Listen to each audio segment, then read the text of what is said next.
Good afternoon to our ICAS global audiences. My name is Zhangchen Wang, and I'm a blue carbon and climate change researcher with the Institute for China-American Studies.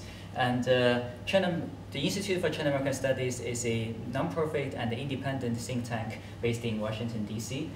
And today we are having our Expert Voice Initiative, also known as the EVI. As you may know, EVI is a series of on-camera and sit-down interviews with leading experts on issues in U.S. China relations. And today's EVI is hosted by the Blue Carbon and Climate Change Program, also known as the BCCC program of the Institute for China-American Studies. You can find more information about EVI and Blue Carbon, also us, on our website. So today we are very happy to welcome Mr. Wang Sheng to join our discussion. Today's topic is going to be prospects for international cooperation on blue carbon. Thank you and welcome, Mr. Wang. Thank you. Okay, let's first introduce Mr. Wang Sheng to our audiences. Mr. Wang is the president of National Institute for South China Sea Studies. Wang Sheng is also an external program researcher of the ICAS Blue Carbon and Climate Change Program. He is also the vice president of Hainan Public Diplomacy Association, the distinguished research fellow of China Center for Contemporary World Studies, research fellow for National Research Center for Intercultural Exchange, expert of China Institute for Service Trade, member of the Expert Advisory Committee of the Standing Committee of the 7th People's Congress of Hainan Province, the visiting professor of Guangdong University of Foreign Studies, the distinguished professor of Hainan University, the adjunct professor of Hainan Normal University, the adjunct professor of Hainan Tropical Ocean University, and the emergency response specialist of Hainan Province. Mr. Wang Sheng obtained his Master of Arts degree in Applied Linguistics in Victoria University, New Zealand. He had also participated in research and training programs in universities including Harvard University, Duke University, and Oxford University. It's a great honor to have you with us today. Thank you again. Thank you very much. Yeah. Okay, since our today's discussion is still related to blue carbon, I just want to start with some relative general questions. So for us who has been doing research and studies related to blue carbon for quite a while already, we know what that is. And we know countries and different actors has been doing a lot related to blue carbon. But to be honest, I think it's still a relatively new topic to most of the people around the world. Like if we randomly ask someone what is blue carbon, people may still feel like confused. They don't really know much about this topic. So my first question is just how can we introduce blue carbon to someone who never heard of it? And also I noticed that you have done a lot of research on blue carbon already. One thing, of course, we talk about a lot about carbon sequestration capabilities, which is something, everything that relates to climate change is should be considered. But you also mentioned a lot about spillover effects. So I'm also curious what that exactly means for blue carbon. Okay. Well, blue carbon ecosystem refers to the coastal and marine ecosystem such as mangroves, seagrasses, and salt marshes. And the blue carbon is the carbon dioxide that is captured and stored by these ecosystems.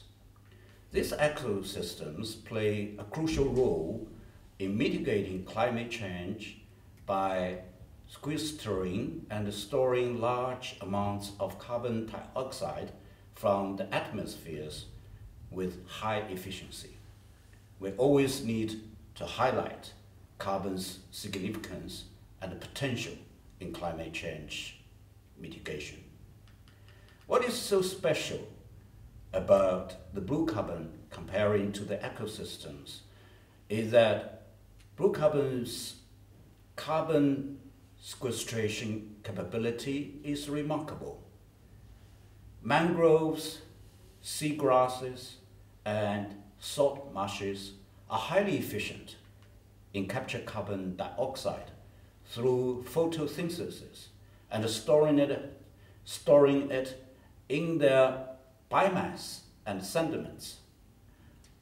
Although they only cover 0.5% of the ocean floor, they still can sequestrate up to 10 times more carbon per unit area compared to terrestrial forests. From this perspective, they are highly valuable natural carbon sinks.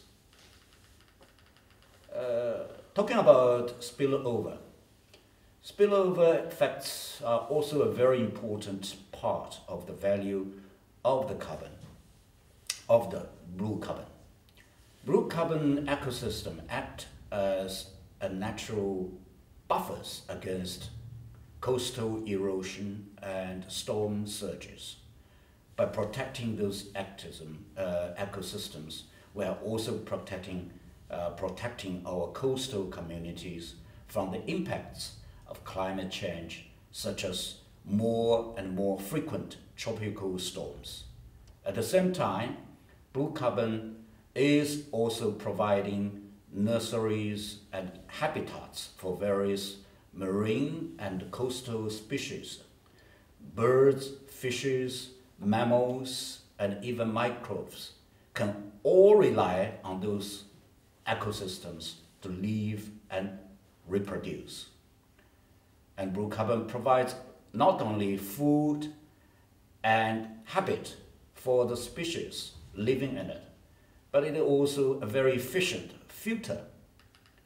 Blue carbon can improve water quality by filtering pollutants and excess nutrients.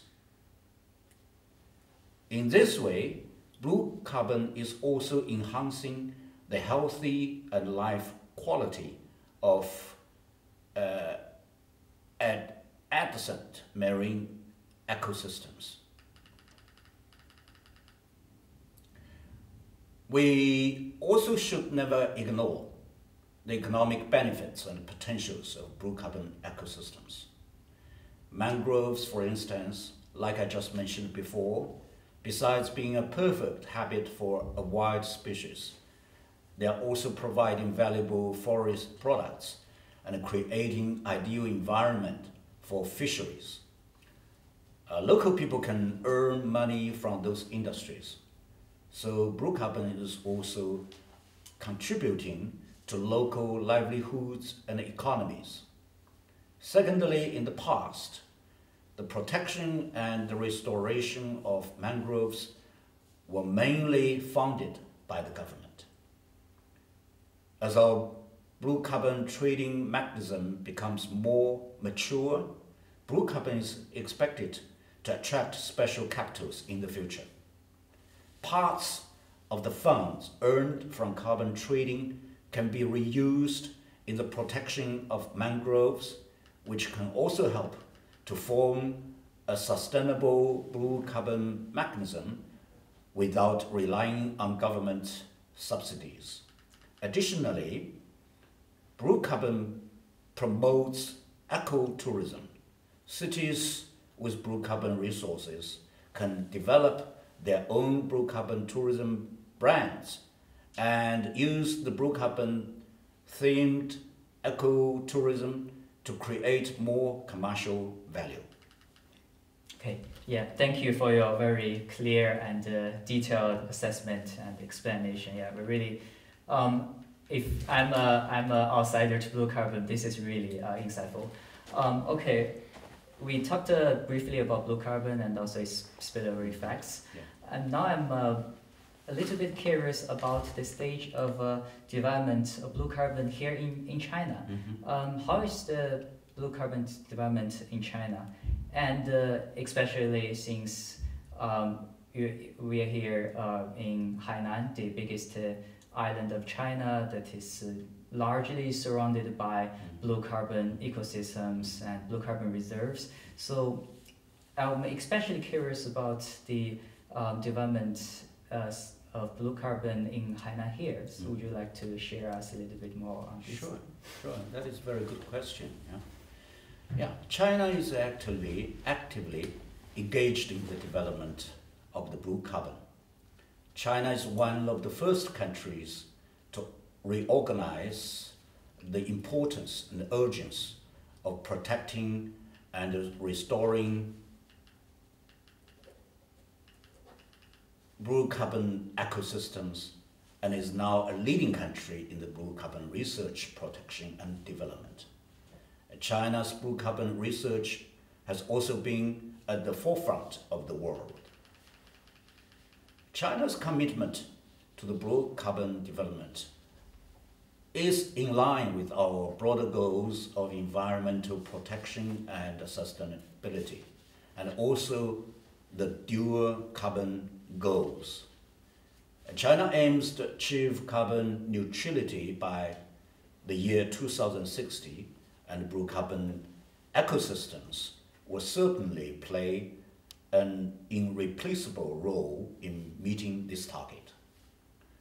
The Chinese government has implemented policies and measures to protect and restore blue carbon ecosystems, and the central government issued 45 policy documents related to blue carbon from the year 1982 to 2021. And those policies covered most of the relevant fields of blue carbon, such as mangrove protection, marine technology development, and the coastal green economy. China's coastal provinces attach great importance to the carbon development as well, reflecting China's commitment and persistence to environmental protection and sustainable development.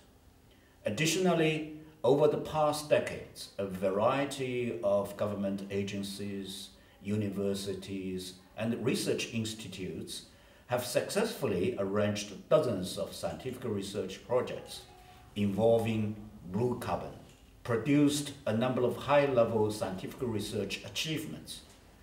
Blue carbon development in China extends to other coastal regions such as the Pearl River Delta, Yangtze River Delta, Bohai Bay, and the Yellow Sea.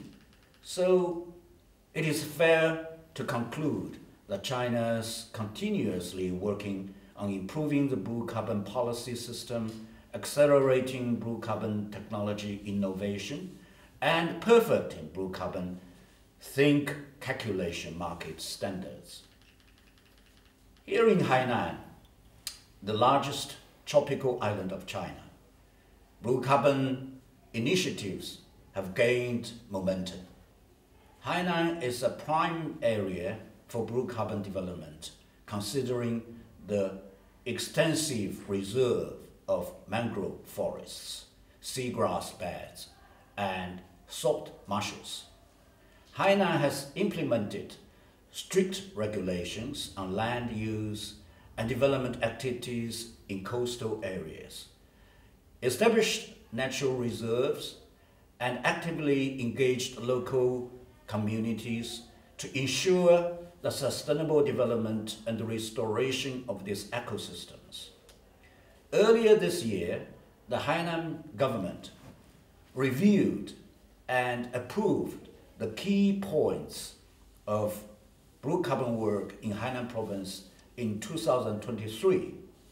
The new guidance formulated 25 tasks for 7 aspects, including scientific and technological support, trading practice, and standard system construction to actively promote the high-quality development of blue carbon in Hainan. Okay, yeah. Thank you for your detailed explanation on China's position and actions China has taken so far on blue carbon. But as we can imagine, a country will not engage in a new field without some certain backgrounds or strengths. So my next question is basically, what are China's advantages and strengths in developing blue carbon, which make China become a leading country in this development? China's strengths in the blue carbon development are mainly reflected in three different aspects. Firstly, China's vast coast area offers a significant potential for carbon sequestration and the conservation of coastal and marine habitats. China has a continental coastline of nearly 18,000 kilometers. China is also one of the few countries in the world with the capacity to neutrally maintain all three coastal blue carbon ecosystems. The second point I want to make was briefly mentioned in the previous question. We must emphasize the fact that the Chinese government is one of the first governments to recognize the importance and urgency of protecting and restoring blue carbon ecosystems. And China is now a leading country in blue carbon research, protection, and development. The Chinese government, at both central and local levels, is determined to effectively restore, protect, develop, and utilize blue carbon ecosystems. Some related policies and measures were introduced before the term blue carbon was even invented. So in this case, although China's blue carbon reserves are not among the top in the world, these inherent disadvantages do not prevent China from establishing blue carbon policy top-level design and implement it effectively through a top-down decision-making process with efficient policy guidance and strong support from the whole society. Therefore, in terms of enacted government policies and awareness, China is already ahead of most countries in the world, if not all of them.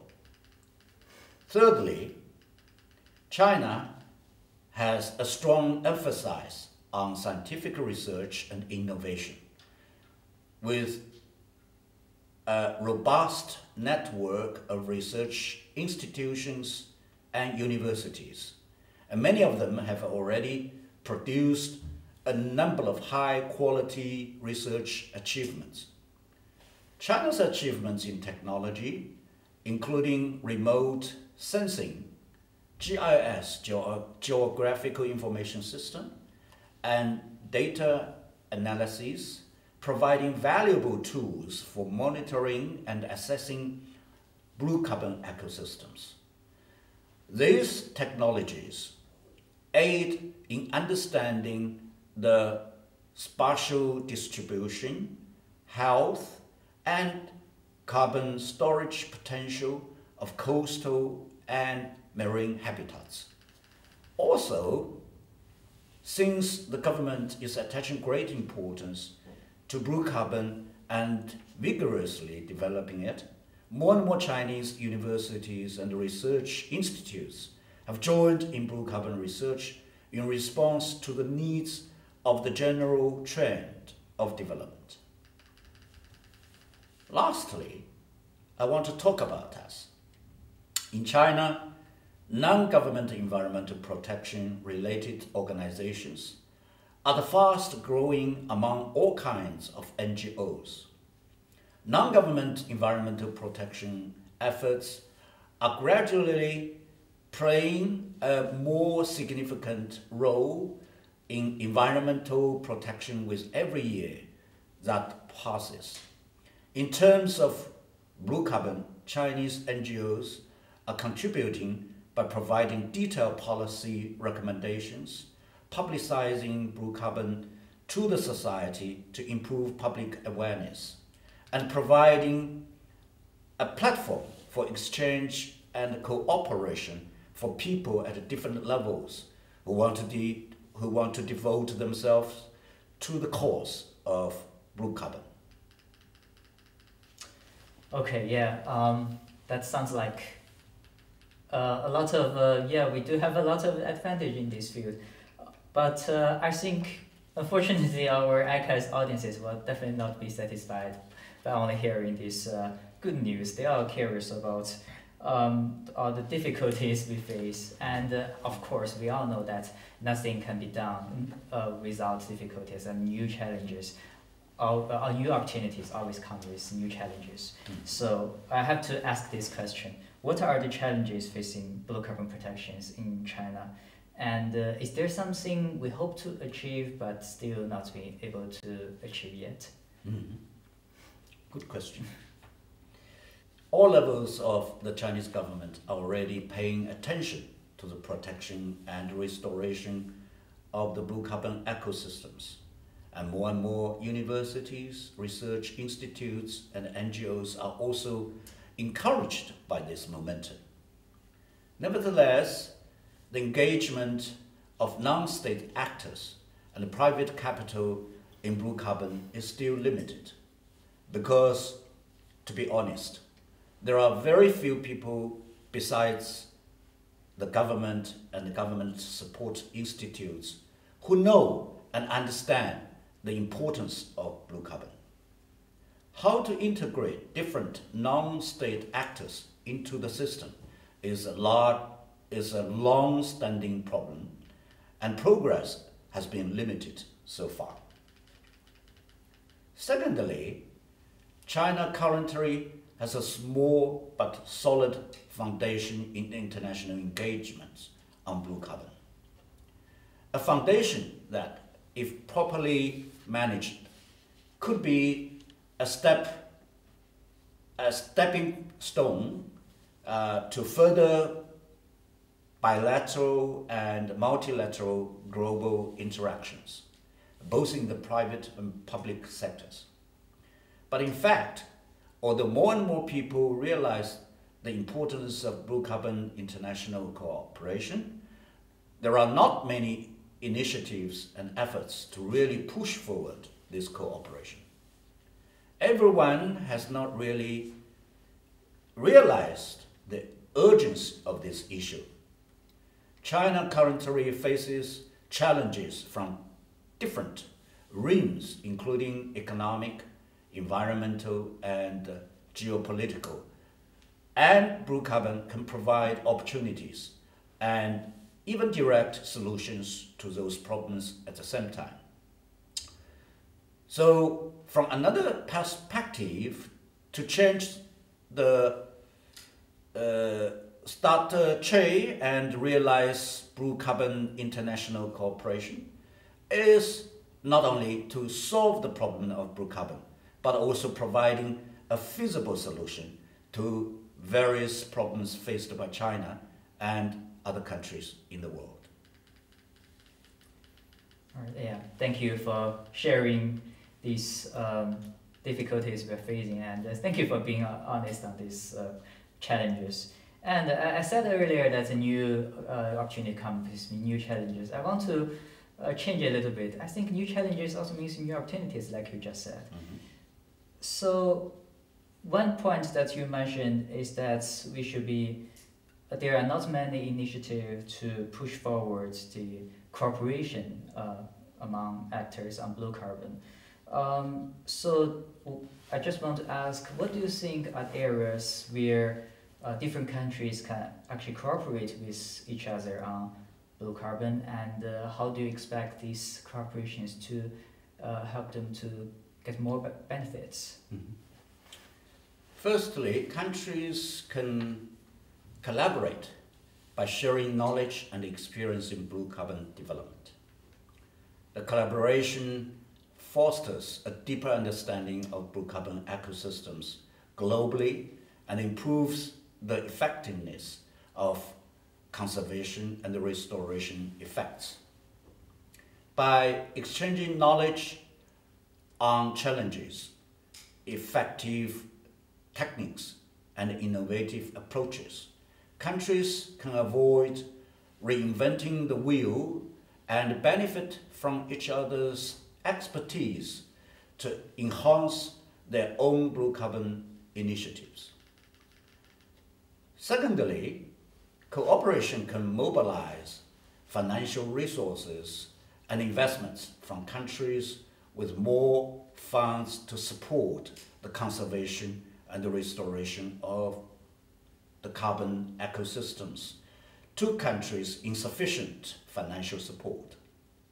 Financial cooperation can provide the necessary funding for the sustainable management of blue carbon projects, especially in regions where resources are limited. For example, many Southeast Asia countries are rich in blue carbon resources but do not have sufficient funds to carry out some projects.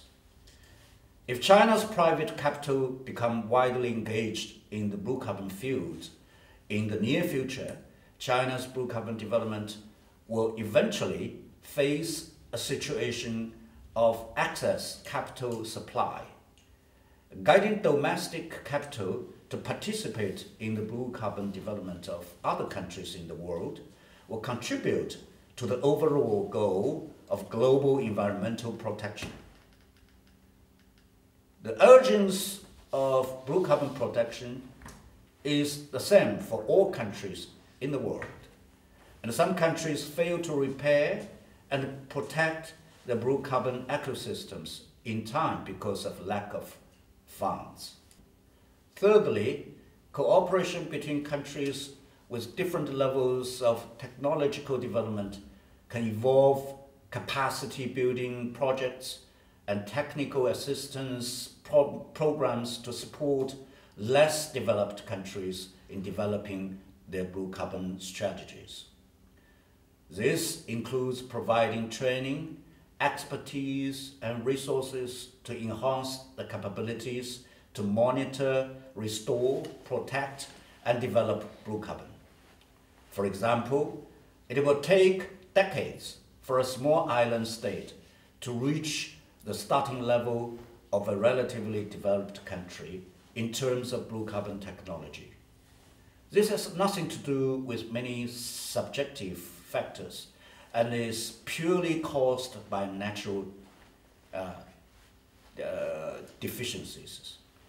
International cooperation can help these small countries avoid the tears because, as mentioned above, blue carbon protection work is a race against time for everybody. Fourthly, countries can work together to ally policies and develop international framework that reorganize and integrate blue carbon into national and international climate change strategies. Cooperation in this area helps establish common guidelines, standards, and incentives for the carbon protection, making it a mainstream approach in global climate change mitigation efforts. Currently, there is still a lack of a unified definition of which ecosystems should be defined as blue carbon ecosystems in the world. And there is also no criteria for estimating or calculating the carbon sequestration ability of blue carbon. Lastly, cooperation promotes urgency and coordination among countries.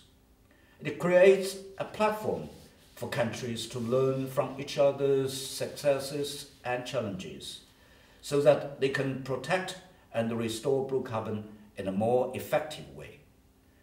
Cooperation also fosters diplomatic relations and partnerships among nations, encouraging shared responsibility and a collective global effort towards addressing climate change, ultimately leading to more equitable and inclusive blue carbon development environment. Well, that's five very unique points and insightful assessments. Yeah, countries can help each other on funds, experience sharing, technology sharing.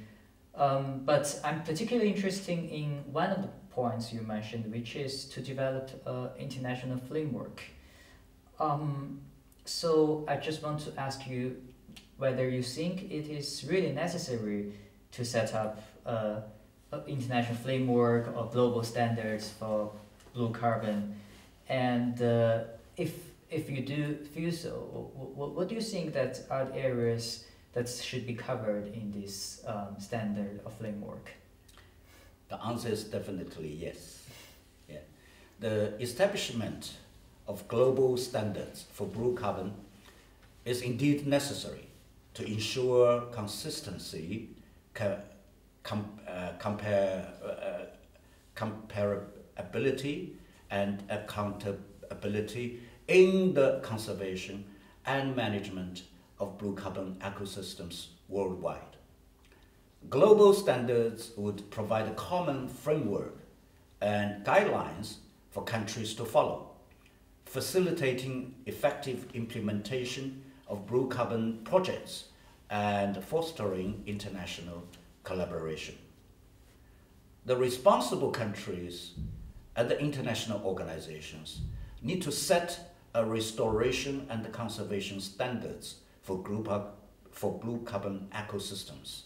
And the standards need to serve as a roadmap for the less experienced countries to develop effective strategies to protect, restore, and sustainably manage their blue carbon ecosystems. What is more important is for standards to define carbon accounting methodologies, because it is necessary to define the carbon sequestration rates of each blue carbon ecosystem. On the other hand, accurate carbon accounting is crucial for assessing the effectiveness and trading the progress of conservation efforts. On the other hand, unified accounting standards will help the price in the process of using the carbon for carbon trading in the future. Yeah, totally agreed. Today's topic is international cooperation. Now I agree that we can definitely have a global standard developed during these corporations. One thing you mentioned in your response is that responsible countries and international organizations should be participating in setting up these standards. I'd like to ask you about a little bit about the details of these terms you just said. So, who do you think that are the countries, organizations that should be responsible for setting up these global standards? And do you think that major countries is a better solution, or international organizations is the better solution for setting up this standard? Well, regarding the responsibility for setting up global standards, it is crucial to involve a range of shareholders, international organizations such as the United Nations Environment Programme, UNEP, the International Panel on Climate Change, IPCC, and the International Blue Carbon Initiative. All can and should play a role in coordinating and facilitating the development of global standards.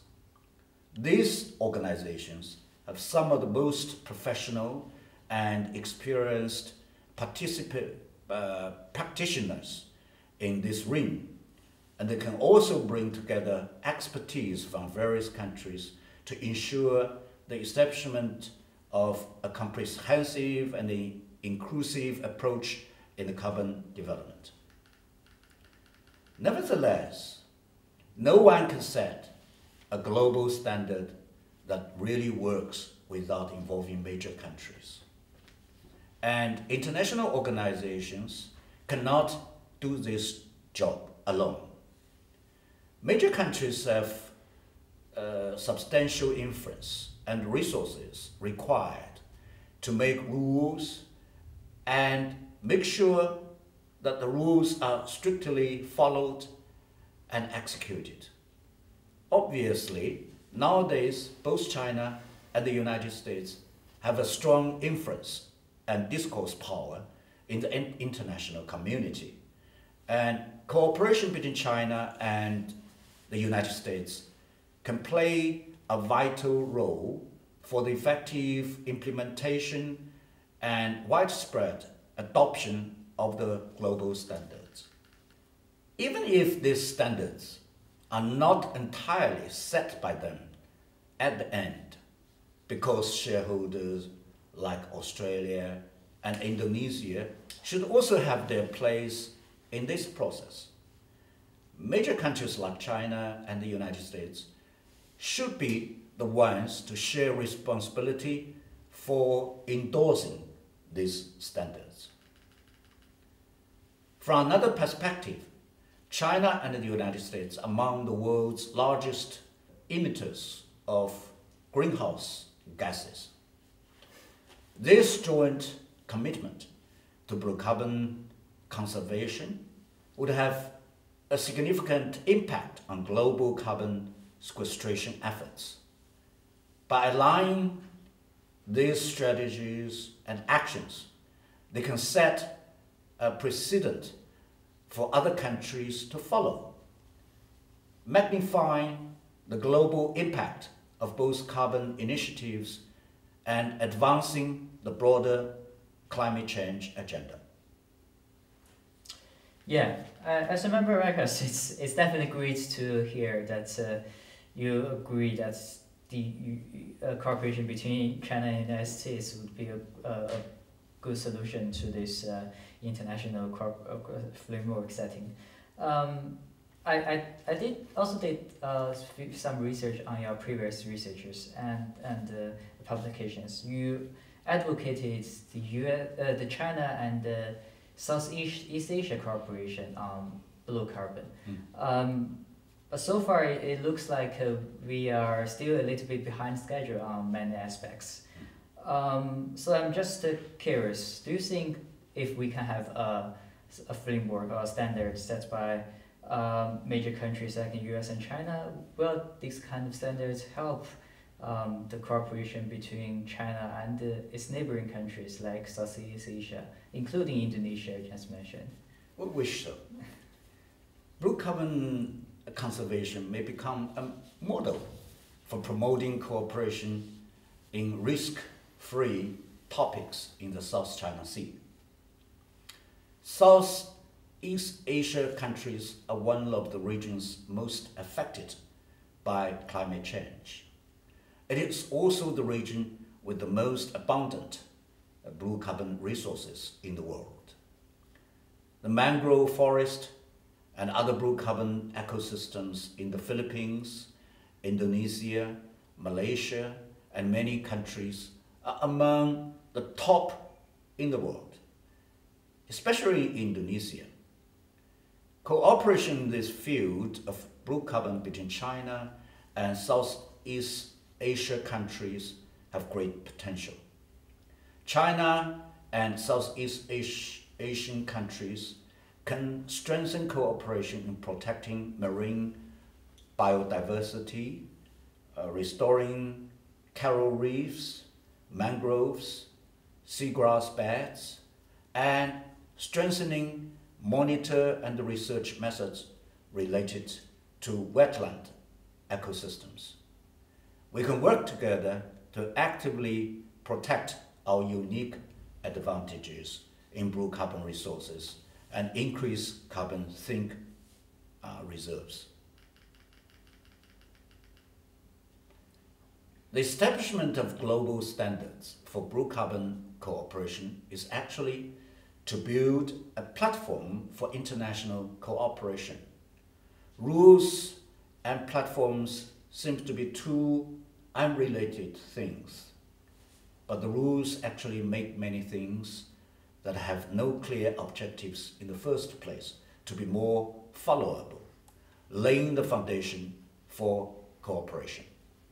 In terms of cooperation between China and Southeast Asian countries, in the past, it may have been necessary for China to formulate specific blue carbon cooperation plans with each counterpart. A unified rule will enable us to quantify the content of cooperation better and more efficiently. On the other hand, this reduces the cost of cooperation and improves the efficiency of cooperation. On the other hand, it also makes the measurement of results clearer so that countries can accurately understand the effects of cooperation. This is very helpful for making other countries to be more willing to cooperate and establishing long-term cooperation in the future. Of course, we also need to admit that some specific blue carbon protection issues need to be analyzed according to the specific conditions, so a set of standards can be completely applied to all situations. In addition, an international standard endorsed by major countries is also a strong guarantee for small countries.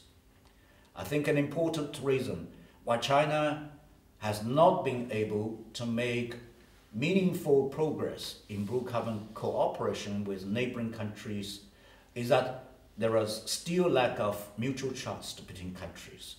International cooperation backed by international standards were more likely to be welcomed by more countries, and participating countries can gradually deepen mutual trust and cooperation from the successes of cooperation.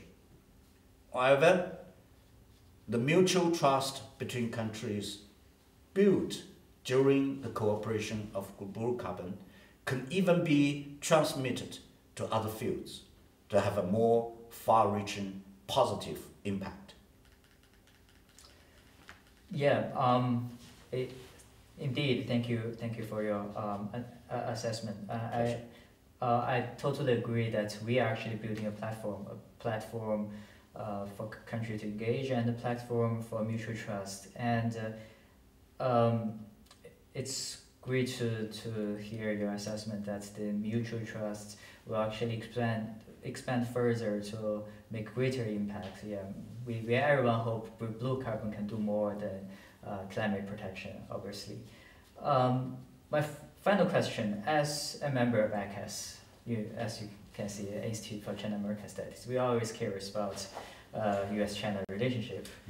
And we all agree that we are not at a stage of some kind of close relationship or good partnership, obviously, but we still hope to engage each other and prevent misunderstanding and build trust. So do you think that the bilateral cooperation on blue carbon will help to improve the U.S.-China relationship, or you're actually more pessimistic and think that the turbulent relationship will actually be an obstacle to the cooperation? Yeah, for the final question, we want to go back to U.S.-China. That is a very difficult question. Yeah, the turbulent relationship between the United States and China is detrimental to the well-being of the world. But blue carbon is arguably a powerful means to improve the tension. It is truly a unique opportunity. Firstly, I think, as the two biggest carbon emitters in the world, both China and the United States have an urgent need to achieve carbon neutrality. And blue carbon align with the environment and climate change mitigation goals of both countries.